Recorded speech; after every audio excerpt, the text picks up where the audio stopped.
कहना चाहता हूं कि विकास की मजबूत कमान दीजिए,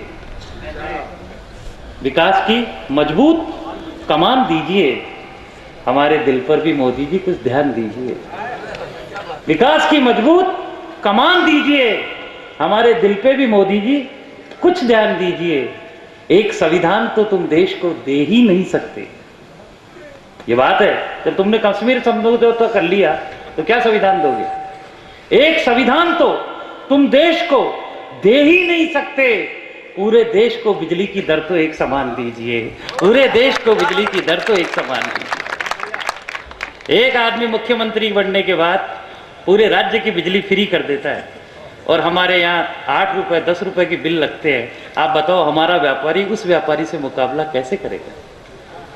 अगर इसी तरह चलती रहे, मैं कहता हूं फ्री हो रही है तो पूरे भारत की कर। जब तक पूरे देश का एक व्यवस्था नहीं होगी, संविधान नहीं दे सकते। आप हमारे बिजली पानी के बिल तो एक साथ करें। ये चिंतन की कविताएं हैं। जब चिंतन हमारे बीच आता है, एक व्यवस्था आती है, जरूरी नहीं हमारे बीच हास्य का उपक्रम हो। मेरी माँ बहन यहाँ आई है, ये यहाँ से कोई ज्ञान भी लेकर के जाए, एक बात लेकर के जाए। एक बात चलती है, चुटकुले लब्बाजी करके लोग 2.5 लाख ले लेते हैं। वो एक आता है, कोई दीवाना कहता है, कोई पागल समझता है। अब ऐसा हुआ कि उसके दीवानी पीछे पड़ गई, वो अमेरिका भाग गया। सही है कि नहीं? बात अमेरिका तक पहुंचे तब है कि ना तो दीवाना कहता हूं, ना ही पागल समझता हूं। ना तो दीवाना कहता हूं, नहीं पागल समझता हूं। विश्वास उठ गया तेरा, तेरा सब छल समझता हूं। वो तेरे कारण आज जग में है शर्मिंदा, वो तेरे कारण आज पूरे जग में शर्मिंदा। तू प्रीत की कहता है, तेरा दिल तलक गंदा, और तेरे दिल को मैं जहन कह नहीं सकता। तू किसी का साथ क्या देगा, उसको बहन कह नहीं सकता, उसको बहन कह नहीं सकता। और क्या कहता हूं, आप देखना रामदेव और केजरीवाल को कैसे मिलाते हैं। ये एक ही निकले हुए हैं, अन्ना के आंदोलन के निकले हुए लोग हैं सारे के सारे। कि दिल्ली की राजनीतिक मां मुफ्त के आम के साथ, दिल्ली की राजनीतिक मां मुफ्त के आम के साथ जब पुत्र जीवक बीज चखती है। दिल्ली की राजनीतिक मां मुफ्त के आम के साथ आशाओं का पुत्र जीवक बीज चखती है, तब इन सब के संयोग से आम आदमी पार्टी पनपती है, आम आदमी पार्टी पनपती है। ये व्यवस्था है। लेकिन इन सब के बीच में एक मस्ती होती है, एक आनंद होता है। आनंद लक्ष्मण जी नेपाली, भूकंप आ गया कि यार उस्ताद हमारे वहां तो भूकंप आ गया। मैं फिर यार मैंने नया धंधा खोला था। मैंने कहा क्या धंधा खोला था? कि मैं भविष्य बताता हूँ। और मैंने कहा तुम रात भर सावधान करने वाले, बाबूजी जागते रहो, तुम भविष्य भी बताओगे? कि नहीं, हमारे नेपाल में गए थे हम इधर, और वहां से सीख के आया हूं। मैं कैसे बताता है? तो बस यूं ही बता देता हूँ, कोई चीज ले जा करके ये लेकर। मैं कैसे बताए? तो आपके घर चलो, मैं आपके बच्चे का भविष्य बताता हूँ। मेरे छोरे मेरे भी बाप। इस लक्ष्मण को पता नहीं, ये चला गया बोला। मैंने कहा कैसे बताएगा? तो इसने कहा बाबूजी आप बैठो, देखो रुको। एक टेबल लगाई, टेबल पे 3 चीजें रखी।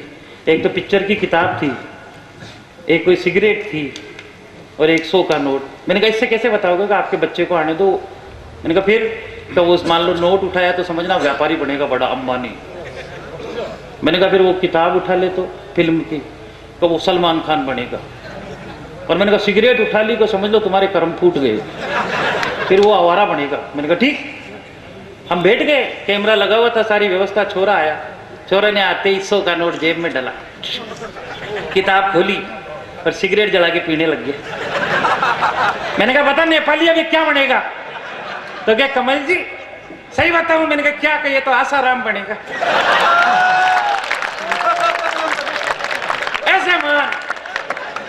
ऐसे आदमी जिसका आप ताजुब करो, वह देश जिसका कद बेशक 4 फुट होगा, जिसकी नेशनल हाइट 4 फुट से ऊंची नहीं होगी, लेकिन आज तक निखिल विश्व में अगर कोई देश है तो वो नेपाल है, जिसने कभी किसी की पराधीनता स्वीकार नहीं की।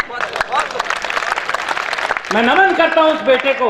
हम लोग भले ही 36 इंची के हैं, राणा प्रताप का कहते हैं कि मणों का भाला होगा, लेकिन हम दास्ता की जुजलामी से झगड़े हुए रहे और तेरे छोटे से कद ने कभी किसी की दास्ता स्वीकार नहीं की। हे नेपाली माँ के उस बेटे, तेरी माँ को आज मातृ दिवस के दिन हम नमन करते हैं, जो पूरी की पूरी भूकंप को सह गया और कह दिया उस पाकिस्तान को कि तेरी सहायता सामग्री वापस ले जा, नहीं चाहिए। उस नेपाल की भूमि को नमन करता हूं और उस नेपाल से जो मेरा बेटा आता है, जो नेपाल से मेरा हाथ करके यहाँ करके देश के रगों में रंग जाता है, वो जो गोरखा रेजिमेंट जब मरते हैं, सीमा पे मरने वाला हर तीसरा आदमी नेपाली होता है। एक देश की इससे बड़ी मिसाल क्या होगी जो दूसरे देश के लिए अपने देश समझ करके जान दे दे। उस पूरे विश्व के पहले हिंदू राष्ट्र के प्रतिनिधि के रूप में मैं आह्वान करता हूं इस केसरिया भगवे के तले भाई लक्ष्मण नेपाली जी का जोरदार तालियों से स्वागत करें। और आप सबको बता दें, हमारे सबके राष्ट्रीय गौरव अब्दुल गफ्फार खान साहब, जो गोभक्त के रूप में अपनी रसखान की छवि के रूप में माने जाते हैं, उनको सुनने का सौभाग्य। आज ये परबतसर की जननी वाकई अभिभूत है, धन्य है, जहाँ एक हिंदू राष्ट्र का बच्चा और दूसरा मुस्लिम धर्म में पैदा होकर के जो सनातनी धर्म का माँ भारती का सच्चा सेवक अब्दुल गफ्फार है। अपने को तो 3 फुट के आगे दिखता ही नहीं, पता भी नहीं वहां पुलिस है भी नहीं। और ये यहाँ की बात नहीं कर रहे थे, ये बिहार पुलिस की कर रहे थे। आप तो बहुत सीधे। राजस्थान की पुलिस आपकी सगन देवता। दिल्ली में जाओ 200-300 के बिना नहीं मानते, कैमरा और देखते हैं कि वो कोई वीडियो नहीं बनाएंगे। गुजरात वाली 500 लेती है, राजस्थान की 10 रुपए। और सोहन राम जी तो ऐसे कागज रखते हैं, ऐसे कड़कड़ कोड़े, वो देखने की तो फुर्सत होती नहीं है, कई बार कागज मोड़ के ही दिया थे। ऐसी बोल इसके बारे में कुछ सीधी सच्ची। मेरे पड़ोस में थाना है, थाने वाले एक गंडक लाए। मैंने कहा गंडक क्यों लाए हो? कहा कमल जी इसको गंडक मत कहो, इसका नाम रोबिन सिंह है, इसके भी स्टार है। मैंने कहा क्या काम आता है? कि ये कोई भी चोरी होगी सूंघ के बता देगा किसने की। 5-7 दिन 10 दिन बाद में गया थानेदार, मैं CLG का मेंबर हूँ, ऐसे पढ़ा लिखा आदमी हूँ। तो थानेदार साहब को मैंने पूछा रोबिन सिंह जी कहाँ गए? मैंने कहा नहीं, वापस भेज दिया। कि क्यों? कि साला कोई भी चोरी होती है थाने में आ जाता सूंघते सूंघते।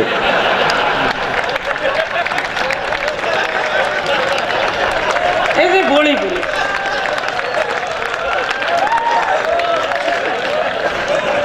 अरे कह रहे पुलिस वाला आराम से बैठे हैं। अरे बैठेंगे नहीं क्या?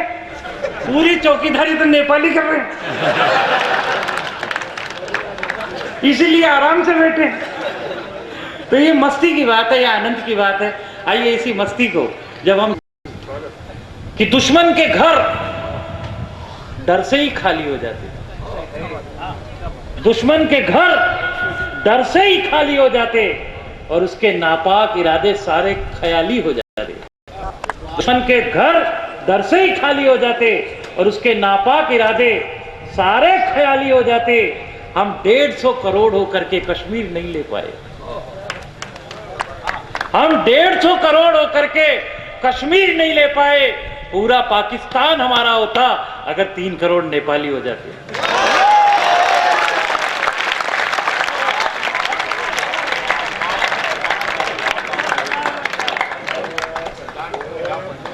और आप कहते हो कि ये परबतसर के लोग हैं, हर उत्सव ऐसे ही मनाते हैं।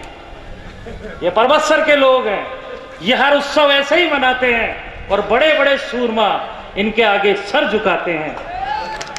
और आप कह रहे हो नेपाली जी इनको कविता सुनना नहीं आता। लोग कविता सुनना सीखने के लिए परबतसर आते हैं।